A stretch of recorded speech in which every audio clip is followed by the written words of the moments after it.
Welcome to Kenton's videos. Enjoy the video. In this video, I will show how to remove potassium from vegetables, easy method. Start by peeling or chopping vegetables to increase surface area and rinse under cold water. Soak in warm, lightly salted water for 30 minutes, then boil in fresh water for 10 to 15 minutes. Drain and repeat boiling once more if needed. Taste and adjust texture, then cool and store in the refrigerator for up to 3 days. Prepare vegetables by peeling or cutting into small, uniform pieces to speed up potassium removal. Rinse well to wash away surface potassium and dirt. Place in a large bowl with warm water and a pinch of salt to encourage leaching, then soak for about 30 minutes. Transfer to a pot, add fresh water, and boil 10 to 15 minutes.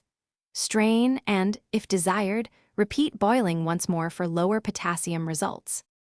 When boiling, use plenty of fresh water compared to vegetable volume so potassium can dilute effectively.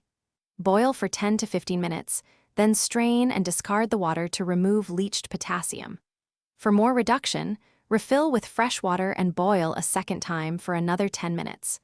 Remember that repeated boiling may reduce nutrients and change texture, so monitor tenderness and stop when vegetables reach a pleasant mouthfeel for eating or further recipes. Thanks for watching. Consider subscribing if we helped you.